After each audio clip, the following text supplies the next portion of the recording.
Welcome to No Mama Grow Mama with Naledi Stones, where we discuss all topics related to health and wellness. In this episode, I speak to mother of two, Julie Kayden, about her experiences with postpartum depression. And right away in the episode, she teaches me that it's actually referred to as postpartum mood disorder because there are a range of symptoms that women can experience, not necessarily just depression, that would classify them as having postpartum mood disorder. So that was really interesting for me. And I really feel like this episode is wonderful for anybody, whether you think you experienced some symptoms in your postpartum period, or you are somebody who have a loved one or a friend or someone in your mom group who you think is experiencing symptoms. This is a really great way to learn about how we can acknowledge this disorder and treat it respectfully and take it seriously. So much great information in it. And thank you again to Julie Kayden for sharing her beautiful story. It takes a lot of bravery to put yourself out there. It's amazing. Hope you enjoy.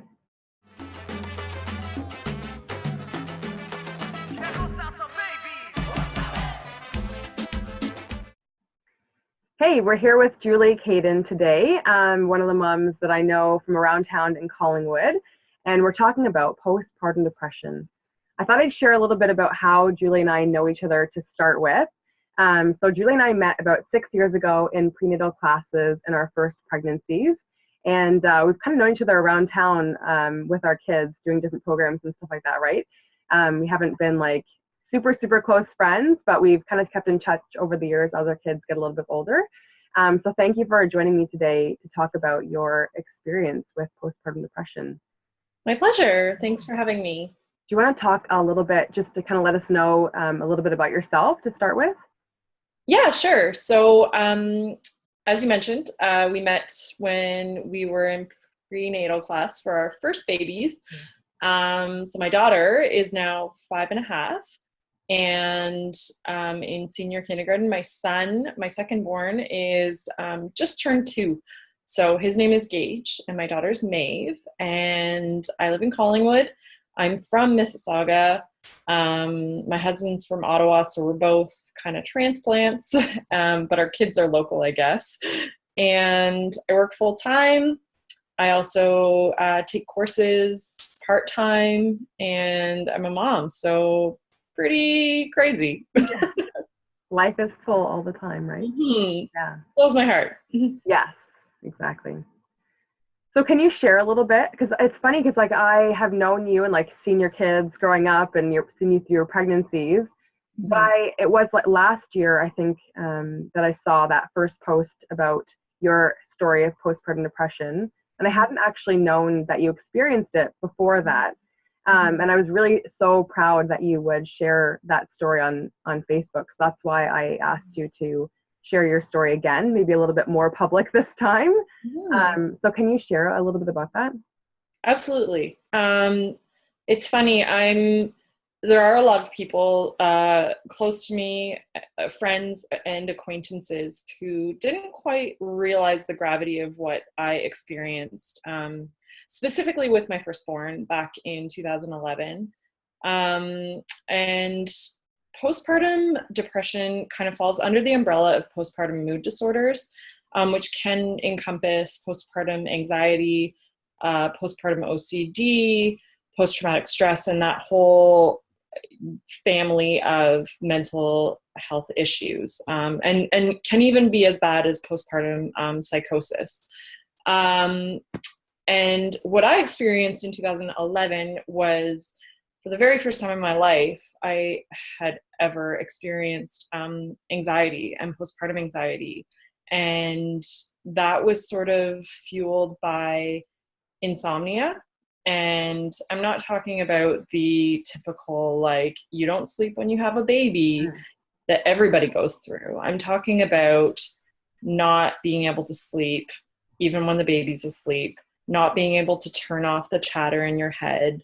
And the more I didn't sleep, the more that perpetuated my anxiety. And so it was this vicious cycle And for a very long time, I disregarded it. I didn't think that it was postpartum, because what I had thought postpartum was, it wasn't talked about a lot. And from what I knew about it, it meant that you didn't love your baby, or that you wanted to hurt your baby or hurt yourself, or, all these really horrific things that absolutely can be symptoms of postpartum mood disorders, Right. but it wasn't what I was experiencing. So for far too long, I denied the fact that what I was going through was beyond the realm of normal. I just figured this is what it is, and I just have to power through and survive on no sleep. And that didn't really work out so well. I don't know if you want me to elaborate more, and I can, absolutely, but the point where I sought treatment. Yeah, I hope so, because I think that that's really important. It's just like you said, it doesn't always look typical. It's like not always what we understand can happen. So if you don't mind sharing, like, what you started to feel and how you knew it was time to get treatment. So I guess I sort of, my midwives kind of caught it in the beginning, but didn't label it. And I was actually told to take 2 Gravel and just go to sleep. And I was I was dead set on breastfeeding exclusively for, however long. And I thought that that was a measure of success. And I put my mind to that. And I'm a very determined person. And so that was ultimately down the road to my detriment. But when I was told to take the 2 Gravel, I thought, well, how am I going to breastfeed my baby if I've taken 2 Gravel? And my midwife said, I don't care about breastfeeding. You need to sleep, and this will knock you out and you will get some sleep, and it's medicated sleep, but at least it's sleep. So I did that, and I didn't sleep still.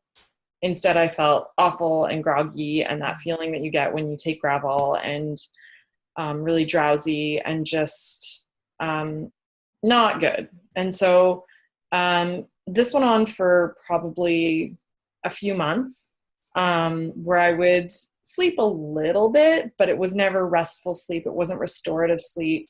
I was constantly worried about when the baby was going to wake up, when I would need to feed her, would I have enough milk? And so it got to a point where I was actually interrupting my own sleep so that I could get up to pump, so that I could make more breast milk, so that when the baby woke up, I would have more breast milk, because it was all supply and demand, and I thought I didn't have enough milk. So there was a bit of an intervention within my family, basically saying it's okay for your baby to have some formula to supplement because you need to sleep. And I was, like I said, pretty hell-bent on that, on breastfeeding exclusively. And I decided to seek counseling, and just even getting to find the right help is a challenge. Once you've accepted the fact that, okay, what I'm going through is not normal and I need help, it's not easy. It doesn't happen instantly. And when you're tired and you're not in the right state of mind, it really takes a lot of courage and a lot of determination to get the appropriate help. Right. And that's a bit of a flaw in our system. But I persevered, and with the help of friends and family as well, found a really solid counselor. She was a psychotherapist, and she was great, but she was strictly talk therapy, a little bit of cognitive behavioral therapy, but didn't deal with medication or any of that, which initially I was dead set against, because that would, in my mind, conflict with breastfeeding. Right. I finally did decide to medicate and decided to start taking anti-anxiety medication, which in and of itself is also a very overwhelming experience, because there's side effects, and It's, all about finding the right dose and finding the right brand of medication. And there's so many out there, and there's not really a set formula for everyone. As I'm sure there are for other medical conditions. Just because you have high blood pressure doesn't mean that you take this medication. Yeah. So figuring out which one was best for me and which one I didn't react to was tricky, and kind of makes you feel worse in the short term. Okay. But once I was open to the idea of medicating and kind of got over the stigma of it, things started to get a little bit better. And I really relied heavily on Mother Risk, which is an incredible resource for moms, women who are pregnant, breastfeeding.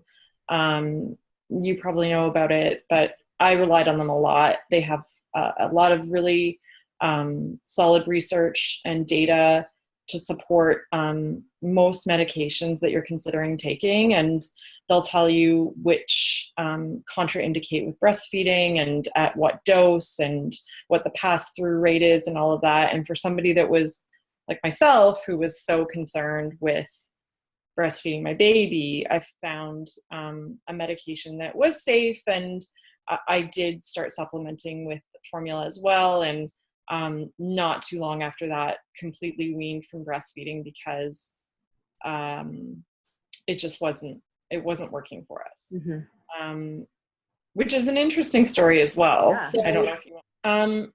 Kind of at my worst, I was awake for, and this is after I was medicated, I was awake for 6 days straight. And you can imagine, after being awake for that long, your reaction time, your ability to reason, any rational thought is just not happening. No. And so I was afraid to drive a car. I was afraid to carry my baby up and down the stairs. I was fairly functional, and was really worried that, something serious was going to happen. Mm-hmm.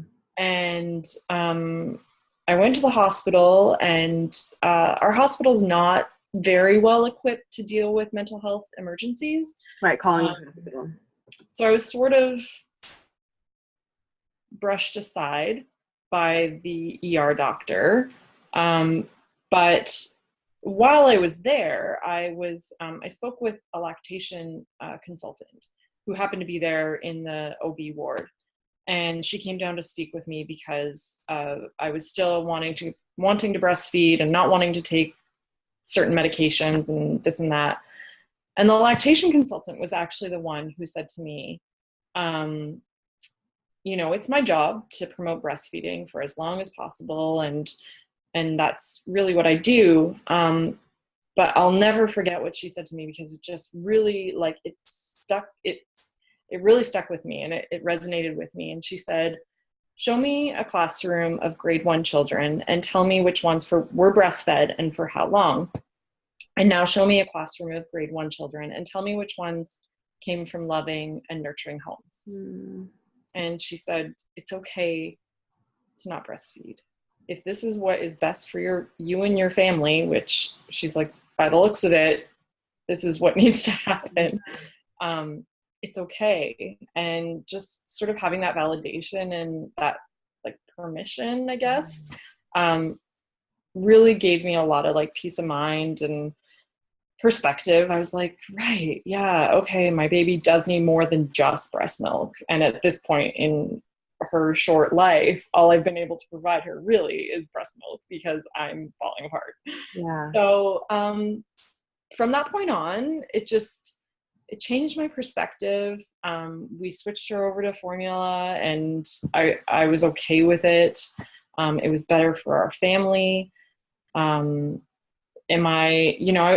at the time I was kind of ashamed of just everything that I had gone through, and that I was failing as a mom, I thought. And I really had built this idea of breastfeeding up in my mind to be the be all end all.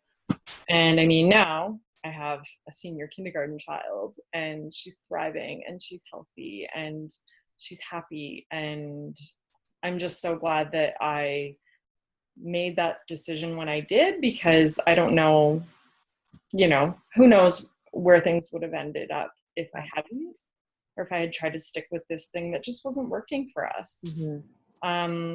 And it was something that weighed heavily on me when we had our second child. I said to myself, I am not doing that again. Like, in my mind, any breast milk's better than none. So if my child gets a day, a week, a month, a year of breast milk, like, it's better than nothing. And he and I had a completely different experience. It was so positive. I had enough milk. He was an efficient eater. I nursed him for 14 months. So, like, it's just funny when you take that pressure off yourself. Yeah. Was the insomnia an issue again with your second? Not to the extent that it was the first time. Right. I was definitely nervous about postpartum, and I was very reluctant to have a second. I'm an only child, and I can see the benefits of having just one child. And so for a long time, I thought that our daughter would maybe be our one and only. And if that was the case, we are fortunate and blessed and couldn't ask for anything more. But we, took our time and talked a lot with each other and our doctors, and had a really good support network around us this time around, because because of what I went through, and had plans in place. And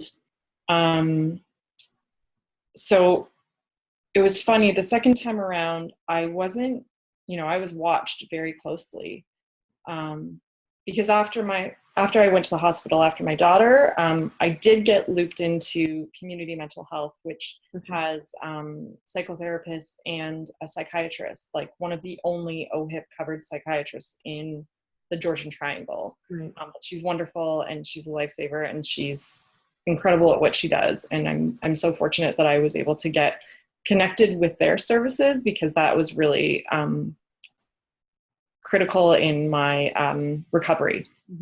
And so I stayed on with them on a casual basis. And then when I got pregnant, it kind of ramped up. And when I had the baby, I was on their radar. And it was kind of like everyone was just like kind of waiting for the other shoe to drop, and everything was really good. And I was sort of, in this like bliss, new baby bliss that I hadn't really experienced the first time. And I was like, things are going well. I slept, and I'm not, I don't have the racing thoughts, and things are good. Like, this is almost too good to be true. And that lasted for about 3 weeks after I had my son. And what I experienced the second time was very different from the first time. So I didn't really have the insomnia. Right. It was more on the depression side of things. So it was really interesting. I mean, in hindsight, at the time it was awful.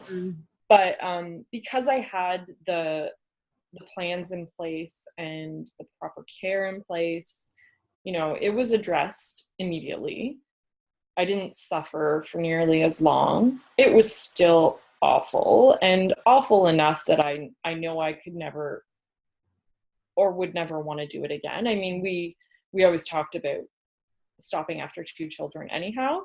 And I have a boy and a girl, and they're healthy, and I'm healthy. And, but babies really take a toll on me, unfortunately. But I knew what I needed to do to stay on top of it the second time around, even though it wasn't anxiety that I was dealing with. The perspective helped, I guess. Yeah, I wish that I had been equipped the first time around with sort of like an emergency kit of like, if this happens, this, with proper numbers to call in, or things, waiting lists to get on, that sort of thing.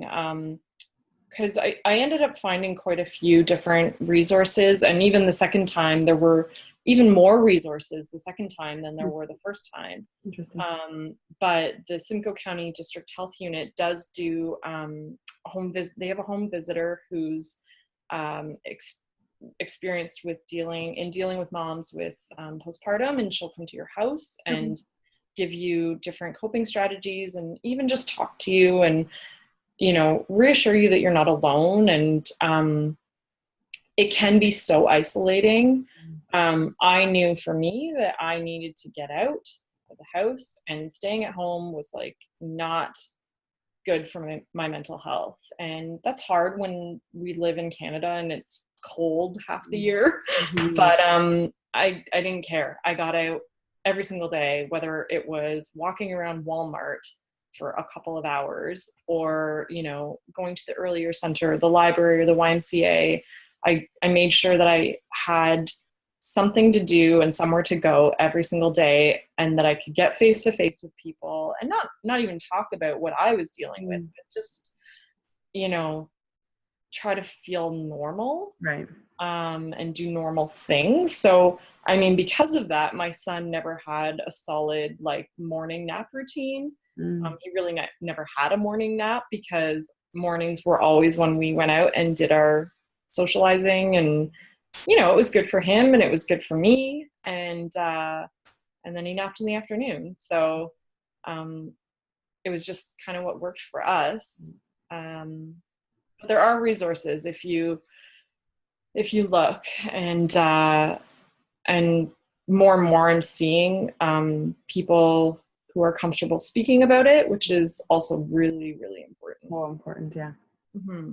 I don't know if this is really relevant to say, maybe it's just me, but it's like, I think that's why I didn't really know what you were going through, you know, because I would see you around town and we'd say, hey, and like, look at the babies and whatever, but it's because you were always out. And maybe that was the point for you, is just to feel, you know, not to talk about it, not to think about it in the moment. But I don't know if this is relevant to say, maybe it's, you know, this is like the side of the coin where it's like the people around you that, you know, how do we support somebody that has postpartum depression? We had, like, you know, it's you can't be supportive if people have no idea. But I can see at the same time, you don't want to feel like you've got this label on you, like the mom in town that has postpartum depression. Yeah, I mean, in hindsight, I know there was like, when we were on mat leave with our first babies, there was, a fairly small group of us that would get together and walk occasionally. And the exercise was great for me, and the fresh air and the socialization. I wish I had said something, just that, you know, I'm having a really hard time, and I guess I did have the opportunity a couple times during my second mat leave to connect with some moms on a bit of a deeper level, because I could kind of sense some of them who were really struggling. And you ask questions that maybe are not as surface. They're a little more probing, a little more investigative, or whatever you want to call it, but more like, you know, well, what do you mean by you're having a hard time? Like, is it just baby stuff, or is it you too? Like, are you doing okay? What's your support like? Do you have family in town? And then you kind of get to know somebody a little better, and not everybody's comfortable speaking about it, but I don't begrudge anyone for saying or not saying anything, because just being in everyone else's company was therapeutic for me, and it kept my mind off all those other things that were the constant chatter and everything. But yeah, it does feel isolating when you're around other moms who appear to kind of have it all together, and meanwhile in my head I'm like, well, I haven't showered in like 5 days, and I'm not sure when I brushed my teeth last, and you know, everyone else seems to be doing okay because they're making cake and salad and everything, like, you know what I mean? Like, and you're like, I don't know when the last healthy meal I had was. But so that part of it is, but that's, I don't know, I think a small part of that's normal. Yeah, I think it is normal, especially in, like, you know, when you're all new moms, because it's, you know, you talk about it, the fact that we would go for walks, there was like 5 or 6 of us. It started to grow a little bit, but we were all first time moms. So I know from my experience, I mean, I always feel bad saying this, but like, I guess I was lucky because I didn't I didn't have challenges. Like that was just my experience. Mm-hmm. So getting out with other moms, it was like I was so excited to be out with everybody. Yeah. And so you talk about like all the fun stuff, like, you know, and I struggled with not sleeping, but I guess it wasn't to the same degree. And so you just that, and it's exactly what you said. It's like coming down to that like deeper, you know, what do you really mean when you say you haven't slept, and you know, like, are you okay from that, and like listening to the response after that, right? And so I mean, at least I hope that moms can find at least one person that asks those questions. And totally, you know, and I think the worst thing you can do is stay home and not get out. And I mean, it's good for your baby to get out too, right? Like, it's good for your baby to socialize and interact. And so that's sort of how I saw it, was like, it's good for both of us. Right. And I feel really awful for people that are too afflicted by anxiety or depression to even get out and just are sitting at home with their baby and their thoughts. Like, that to me is torture, and I couldn't imagine trying to get through it that way. But I know that there are people that that do, and that's really crummy. Yeah, there's not a lot, so hopefully they at least hear something like this if they're home. Yeah, and I think the other thing that that got to me, and I don't know how you get around this, but is when people in the grocery store or people that don't know you say things like, oh, enjoy every minute because it goes by like that. Yeah. And you're like, in my head, you're going, I'm not enjoying every minute of this. In fact, I'm disliking more moments than I'm liking right now. So stop saying that, because I just feel worse when you say that. And most times the people that say that are people that haven't had a baby in a really, really long time and miss all the really fun parts of having a baby. And I just remember like shopping at Costco and with my baby who was colicky, and the entire time throughout Costco, she was just screaming, wouldn't stop screaming. And I would try everything. But at some point you have to just get your shopping done and go. Right. So sorry to everyone else around me, but like my kid's just going to scream. Right. And she's okay. She's safe. But, and people would offer their advice, right? Like, oh, maybe it's gas, or maybe she has a dirty diaper. And you're like, no, this is just the way that she is. And some woman said to me, oh, I miss those days. Even when they were screaming, I miss those days. And I'm like, really? Really? You miss them? Because right now, like, this is awful. And it's just things like that I will be mindful of when I speak to moms with new babies. Even now, like, I didn't have babies that long ago, but I'm careful about what I say. I don't say things like, enjoy every minute because it goes by like that. I say, make sure to take care of yourself too, and enjoy the snuggles, and because those are things that I miss. And but there's an underlying pressure in some of the sentiments that people say to us that they mean well, but for somebody that's anxious or depressed, they often overanalyze everything and take things more personally. And I'm sensitive to that now. Yeah, I think that's great, because I think it's like choosing to say anything that's a kind of like it's not genuine. Like, you've got a problem and someone says it's going to be okay. You don't really know it's going to be okay. Like, we just sort of like say these things that like just on autopilot, Yeah. Thought before you say something, right? Yeah. And never will I ever say to a woman with a crying baby, like, oh, I miss that. And I miss those days. Yeah. It should just be, have you seen the Facebook meme where it's, the Mockingjay girl? What is that movie? It was based on a book. Oh my goodness. What's that? Like Hunger Games? Hunger Games. You know the meme where it's like you go into the grocery store and you see someone with a screaming toddler? You just like put two fingers up to the sky. Like, we're on the same team, right? Like, Yeah, totally. yes, I know what you're going through. Like, that's what I Right. like when someone said, like, if someone does something like that, where you're just like, I feel you. Like, just do Gives your you that thing. knowing look, and you're like, I've been there. Yes. You got this. Yes. But You've got this. Yeah. Yeah, absolutely.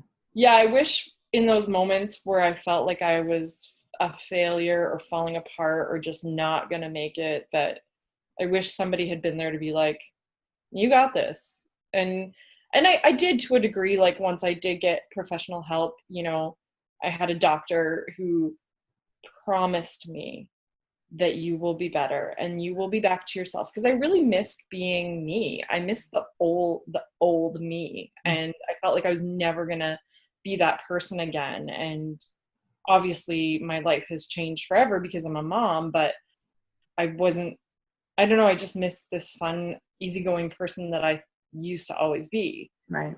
She was like, I promise you will get back to that. Right. And she was right. I mean, for the most part, I have changed. Right. Like, obviously, but I am, that old part of me has also come back too, and that's so refreshing. Right. So that is something else I wanted to ask you about, is there's no more, like, was depression or anything like mental health, was that a part of you beforehand? Is it something that you still deal with now? Yeah, so I had, in my early 20s, so like a long time ago, I had that long ago, really. My late teens, early 20s. I dealt with like mild depression, nothing on the scale of what I went through after having babies. And that's, I don't know if that was a good thing or a bad thing, but it definitely made me more susceptible to postpartum mental health issues. And but the good thing, I guess, about postpartum is that, I don't know the stats, but it's a very high number of postpartum cases are resolved within 2 years of having a baby. And, like, not to say I'm fine, but yeah, you get over it, and they come and they go, and it's not like a chronic illness that stays with you. Am I more prone to dealing with mental health issues later on in my life? Maybe. But I feel like, having gone through what I went through, I can do anything now. And like, I do find at times, when I'm overwhelmed, anxiety surfacing, or dealing with some of those little, like, anxious thoughts, that sort of thing. But I know a lot more now about self-care. I know about what I respond to in terms of treatment and just coping mechanisms. I know what works for me. I know what I need to maintain good mental health. And I think that's important for everyone, whether you deal with mental health issues or not. Maintaining your mental health, just like you go to the gym to maintain your physical health. And that also has positive mental health benefits also. It's so important to stay on top of your mental health. And it's something that I'll pass along to my children and my family. Yeah, there's also, I've also learned that there's a big difference between illness anxiety and normal anxiety. Right. And so normal anxiety is healthy and fine, and people get through it. It's a reaction to a situation or a set of circumstances. And so when I'm getting anxious because, I have to get my kid to skating, and then I have to make dinner, I have to pack lunches, and I have to do laundry and everything else, right? That starts to get on top of you, and sometimes I get a little anxious, but that's normal. Right. When I'm anxious first thing in the morning for no good reason, not so normal. But if I'm on top of maintaining my mental health, that doesn't happen. So I figured out ways to deal with it, which is right. I'm glad that you clarified the two. And I know even for myself, if I get into times of like the repetitious, like negative self chatter, like I think that we all go through those times where, maybe money is like challenging, or you have not sleeping well for a time and you have that going on in your head. I like use it as a signal that just to check in with myself again. It's the same as getting a cold or something like that, like as opposed to, I think what you were saying before is like resisting it and, hiding from it, pretending it's not there. I'm like, okay, this is here. Yeah. What is it about, Yeah. And it's a normal part of life. And whereas before, like not even that long ago, I might start to have some of those symptoms and get really worried that like, oh my God, oh no, here we go again. Now it's like, it'll pass. I know, because I think about the things that are maybe setting me off or making me anxious or whatever. And then I think like, okay, now this is what I need to do to help mitigate some of that and deal with it. And it's similar to dealing with a cold or the flu or whatever. When you have any kind of ailment, you take the necessary steps to get better. Absolutely. Yeah. So I thank you so much for sharing all that, because it's, I mean, incredible. It's incredibly brave of you to share that. And I think that what you've said will be very helpful to somebody else that listens to it, whether it's somebody that's experiencing it currently or someone like myself that's sort of trying to respectfully navigate with somebody who is dealing with it. Can we sum up this episode by sharing three things that you would like to impart on other moms, whether it's like something to summarize what you've said already, something that helped you in your time? So I think first of all, I want to thank you for having me. And because it wasn't until recently, like within the past year, that I've really opened up about this. And it's incredible the response that I've gotten since I have from people who either didn't know or are like, thank God, I'm not the only one. Now I know that someone else was going through what I went through. And so that's been really positive. And the way I see it is, if what I went through, for as awful as it was, and I wouldn't wish it upon my worst enemy, if I can help somebody else because of it, then, maybe it was worth it. But as far as the three things, I wrote them down because I don't remember anything unless I write it down. Oh no, it's gone. Okay. It's gone. No, I'm living. It's okay. You said something. Actually, you just said something. Maybe I'm going to throw you off, and you can cut me off if you remember. Okay. But now am I going to remember what you said? I forgot. Well, you just said something about, if I can help someone else. So I really liked what you said about, having gone through this experience. Maybe it's a good thing because you can help somebody else. I really believe, there isn't much stuff that I regret in my parenting days or in my whole journey of my life, because I think that going through experiences, good or bad, and particularly the bad ones, there is so much learning in it. And I think the moments that the bad experiences, that I can look back and find appreciation for them and understand why I experienced them, then it's like, holy cow, it just like opens you up as a human being. And you think, yeah, like I mean, I can help somebody else go through that experience. Or it's just, I see like, even just being a mom in general, you're like this 2.0 version of yourself now. It's amazing. Like, that's a beautiful part of your experience as a mom, even though it was difficult. Yeah, it's so hard to have that perspective when you're in the middle of it. It's not for when you're in the middle of it. And any of the struggles, but hopefully, having gone through some struggles, whatever they may be, that, you'll remember like, oh, right, what I went through helped me through this, or prepared me for something else. Right. Or help someone else. Exactly. But yeah, you're right. Like, the learning has been incredible. And I'm fortunate that I've been able to directly help some other moms as well, which hopefully this will also be a gateway to that, because I hope so. kind of when I started to get better, I was like, I want to start a support group because we don't have a support group in this area. And like, you know, I have the best of intentions, but I don't have the time at the moment. Right. And so maybe one day put it on my bucket list. But as far as the three things, there's a quote, and I might not be getting it totally correctly, but it essentially says something like, you can't fill someone else's cup if yours isn't full.